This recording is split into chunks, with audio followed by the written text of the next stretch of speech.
So if I had to construct a pie chart of the different things that make up my psyche, I'd say a large part of that would be encompassed by the best thing ever made by human hands, Rankin Bass's Rudolph the Red-Nosed Reindeer.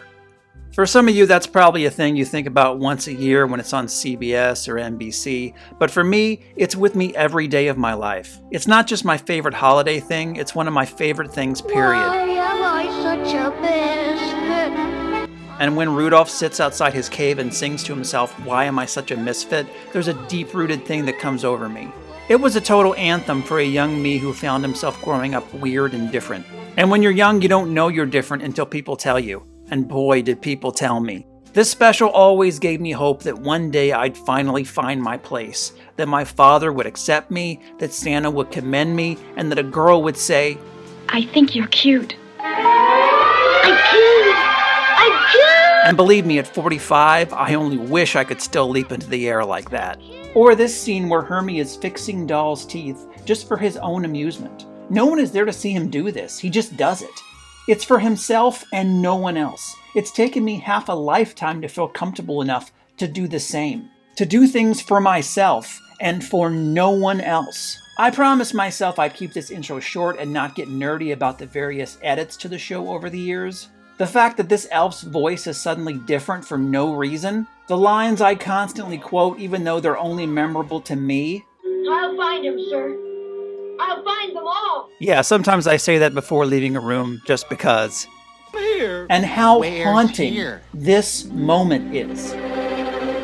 We're on the island of misfit toys. The special literally has my name on it. A scooter for Jimmy. Literally. And by the way, this is not the only Rankin Bass special to do that. But here's a big confession. I don't really love any of the other Rankin Bass Christmas things. For years, I've been meaning to sit down and give them all a second chance with adult eyes. So let's do that now. And don't worry, I'm not going to call this Rankin Bass or anything. 1, 2, 3, 4. Almost every day. Christmas Eve, a broken picture too. So after Rudolph, Rankin Bass stuck mainly to theatrical films until 1967. As I said, I'm sticking just to the Christmas stuff, but I do want to mention Mad Monster Party came out the same year as their next special, and that's something that I find myself loving more and more every Halloween season, even though I didn't grow up with it. But anyway, that same year, we had Cricket on the Hearth. The 2D Rankin Bass projects never hold up for me the way the Animagic specials do, and, well, this is no exception. A cricket and a toy maker become friends, and the cricket warms the heart and hearth of his family on Christmas. A highlight of all these specials is always the voice work, and here Roddy McDowall really carries this as the voice of the cricket. Surprisingly, there's also live action sequences hosted by Danny Thomas, who's also the voice of the toy maker. You know, I've never actually met a toy maker, but isn't Danny Thomas one? Not Lebanese, Blanche. Okay, so this is me losing everyone right off the bat who's not a Golden Girls fan. This special didn't do much for me, and of course I didn't see it as a kid, so I may have missed the boat on this one. AKA the VHS tape that was at everyone's daycare in 1984. Thankfully, we're back to Animagic for this special, as some bumbling stereotypes try exploiting the little drummer boy, giving all kinds of Pinocchio vibes like over a decade early. This one features voice work by soon-to-be Rankin Bass regulars Paul Frees and June Foray. And also the best version of Do You Hear What I Hear by the Vienna Boys Choir. Well, that and the Grace Jones version. Actually, this one is pretty charming, and the ending really has a certain power to it. It's definitely worth your time. Frosty the Snowman is right up there with Rudolph as one of the most perennial of these specials, but hot take, it's never been a favorite of mine. The design work by Paul Coker Jr., a staple of greeting card in Mad Magazine, is lovely and will go on to kind of personify the Rankin Bass look. The character of Frosty is appealing, but also kinda whatever. Jimmy Durante's voice, however, as the narrator is iconic, but there's just not enough weight here for me. Something about the stop motion of the other specials gives those a more bittersweet quality, and the 2D specials just seem bright and bland to me. Also, there's 4 reindeer on this sled here. Why do we always do this? There's actually a version of the special where June Foray voices the Karen character, and a version where a young actress does it, and that's the one that's in heavier rotation today. But don't get me started. These specials have more edits and variations than multiple Star Wars trilogies. This is one of the more popular second-tier specials, as Mickey Rooney stars as the title character, and we learn the intricate, untold backstory of Santa Claus. Here's where I become a bit of a broken record when it comes to these specials, because as good as this is, I never really got into it as a kid, simply because of the lack of Rudolph continuity. I mean, sure, there's a cheeky mention of Rudolph near the end, but this is a totally different continuity from that particular special. Different Santa Claus, different elves. It's like these specials just do whatever they want and continuity be damned. Until they don't. Fred Astaire is the famous person narrating this time, but for some reason I always thought it was Bing Crosby. The backgrounds here in the town scenes have real Nightmare Before Christmas vibes going on. This is probably on par with Rudolph in a lot of ways, and I think it deserves its reputation near the top if I'm Rankin Bass. Which I'm not. And hey, my name is in this one again. Chris made a list of all the children and the toys they wanted. He checked it over once, then checked it over twice. So would you believe that next to Rudolph, this is the one Rankin Bass special I watched just as much? I guess it was just always on. Plus, a friend of mine and myself still quote the lines to this day. We'll text them back and forth to each other. And don't you dare say no, McDevitt. You may build your clock, Mr. Tundro. Yeah, we always say that one. People give us looks. So the plot of this is that a mouse writes a bad letter to Santa, and it upsets him. So he decides to skip that town altogether on Christmas Eve. So the town commissions a clockmaker to make a clock that will chime at midnight on Christmas Eve and hopefully smooth things over. This plan seems kind of cockamamie to me, really.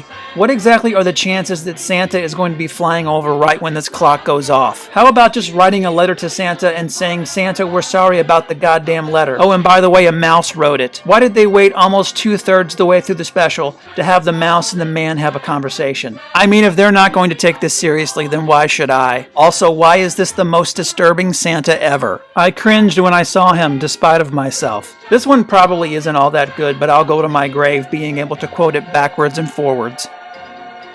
Here he comes now, the big hand. So Mickey Rooney is back in this one as Santa, so we've got some kind of continuity here. Wrong, because this is a different Mrs. Claus. The elf situation is completely different. These specials are always somehow soft rebooting. But Santa, as always, is consistently a dick, so there's that. Just forever calling off Christmas all willy-nilly like it's a hastily scheduled trip to the DMV. Mrs. Claus is like, well, maybe I'll just be Santa. And then that's shot down like right away. Normal people help Santa get his Christmas spirit back, and soon he's back in the saddle again. I dreamed unhappy dreams. Yeah, I'm right there with you, pal. In case you're keeping count, yes, this is the one with the heat miser and cold miser. Even people who don't even know these specials definitely recognize them. Santa singing to this child in bed just goes on. And I'd like it to stop. Please? Yeah, this special is pretty good too. Everybody looks too fat to be riding these tiny-ass deers. Meanwhile, this scene is still going on. Okay, I just want to say that on this one, the DVD cover for this looks like a made-for-Redbox movie. Remember Redbox? Angela Lansbury is the narrator character in this less comedic and more sincere special, and a lot more churchy, as she and her nunnery take in a blind shepherd boy who warms everyone's heart. Skip! Andy of Mayberry narrates with his big apple pie face as Jackie Vernon once again voices Frosty, who's finally come back again someday to get shipped and play with the kids. I don't even think these are the same kids, though. Jack Frost shows up, but he doesn't pose much of a threat, which is one of the downfalls as these specials go on. There's just no sense of danger anymore. We need something like the Bumble to put hairs on the chest. A circus clown comes to the rescue, but this time he's thankfully Parson Brown. As Frosty and Crystal get married and make the whole thing legal, it's a very December wedding. This one is empty calories, I barely remember it. Rudolph is back, but suddenly his Santa is the Mickey Rooney Santa. And he's a baby deer again. But luckily, he's still voiced by Billy Richards. Santa sends Rudolph off on a dangerous mission to find the baby New Year. I mean, this special takes place literally right after the original special. Don't want to send Rudolph off with Hermie or Yukon or the Bumble Santa? Oh, by himself? Yeah, that's solid thinking. Oh, wait, no! he's helped by a knight. Oh wait, he's helped by a caveman. Oh wait, a giant whale. Oh wait, Ben Franklin? This special just keeps throwing sidekicks at us. But none of them are iconic as Rudolph and Baby New Year have a nice character bond since they both have non-conformities, the red nose and the big ears, which is nice because otherwise Rudolph has no character or no agency whatsoever in this. Everything here is visually appealing, but it just doesn't stick for some reason. Oh, and hey, my name is in this one again. So this picks up right where the original left off, but with the same sidekicks. How novel. This feels kind of like one of those animated things you'd see on TBN or the religious channel or whatever. Get on board, you believers, in the power of the Lord. There's a big rain a-coming that we're all headed toward. No, I meant the boring ones. Skip! Finally, with all these 70s era narrators, and finally we come to Tom Bosley. He's a literal humbug. This is basically a Christmas Carol with Walter Matthau as the voice of Scrooge. This door knocker's pretty gnarly. Marley sings a song, but he'd be a whole lot cooler if he had one more Marley. Every child in this has a very Trundle way about them. You may build your clock, Mr. Trundle. This is a pretty basic retelling of Dickens. Nothing special, I'm afraid, but I wouldn't necessarily kick it out of bed. And keep the change! You filthy animal. At this point, I've come to expect a celebrity narrator. I wonder who this donkey is going to be. Holy shit, it's the Robin Hood rooster! Yep, I'm in here too. So Santa is off model here. Plus the elves look like Jingle and Jangle, but trust me, things get weirder. At its roots, Nestor is another Rudolph story. Nestor is a donkey, an ancestor of Alan A. Dale's narrator character, with big ears, so everyone laughs and mocks him. Just like the Baby New Year. At first it feels like this is just another lightweight special, but things take a turn for the bittersweet when Nestor's mother freezes to death. This is a total gut punch and immediately got me on board for this special because stakes. Nestor meets himself an angel and ends up, get this, being the donkey that carries Mary to Bethlehem. Remember, we started here. This is the first time these specials have crisscrossed the fantastical and the biblical. This came out the year before Disney's The Small One, so donkeys and Jesus were really in at the time. The Santa characters all vibing to a nativity is exactly my kind of all skate. That voice. You're... Listen to the angels and follow. I will follow them, Mother. Well, that's just everything, isn't it? Yeah, I'm glad I saw this one. So this is the first special that came out while I was alive. Yay! When this one started, I paused it to see how long it was. What the f***? 90 minutes?! Yeah, watching these back-to-back is not recommended if you're over the age of 40. This originally went theatrical, flopped, and then made its way to television later in the year. The OG voices are back, including Mickey Rooney and Jackie Vernon. The first act throws so much lore and revisionist Rudolph backstory at you that it kind of soured me right off the bat. Once again, no Hermie, Bumble, or Yukon to tag along, but hey, we do have Milton the Flying Ice Cream Man. There's an evil Rudolph who kind of sounds like Charles Nelson Riley, so yeah, he pretty much steals the show. Second act complication leads to some nice moments with Frosty and Rudolph as they bring back the Couple of Misfits song. We're a couple of misfits. We're a couple of misfits. What's the matter with misfits? That's where we fit in. Yeah, that's worth the price of admission. I'll allow it. Also, Jack Frost Machina. Well, that one led right into this. How MCU of you, Rankin Bass. Groundhog Buddy Hackett is here to give us the backstory of a Jack Frost that feels completely removed from the one we just saw mere minutes ago. This Jack Frost is a hopeless romantic who says to Father Winter, "Make me human so I can smash with this lady in my frozen castle," which is some straight up Superman 2 But of course he ends up having his moment of and gives up his new human self to save the humans from Stromboli the Hun. Eventually, Buddy Hackett sees his shadow, and everything is peas and carrots again. The girl ends up with some knight, and Jack Frost is alright with this because the girl he loved will always remember him fondly. Her words. Meanwhile, I'm over here like, shut your nasty little face! So there was a time when I considered Pinocchio a relatable character, but as I've gotten older, I realize he's just a dick a big percent of the time. Geppetto gives Pinocchio a book for Christmas, and he sells it to make money. Pinocchio kicks Geppetto in the ass and is a prick to his fellow children. Pinocchio steals a female puppet and then sings a song about getting Gonna get lucky, knock on wood, knock on wood, knock on wood. Gonna get lucky, knock on wood. That wolf or whatever wants to hit Pinocchio with a brick, and honestly, I'd probably look the other way if he did. The best part of this entire special is when this cat keeps getting hit by lightning.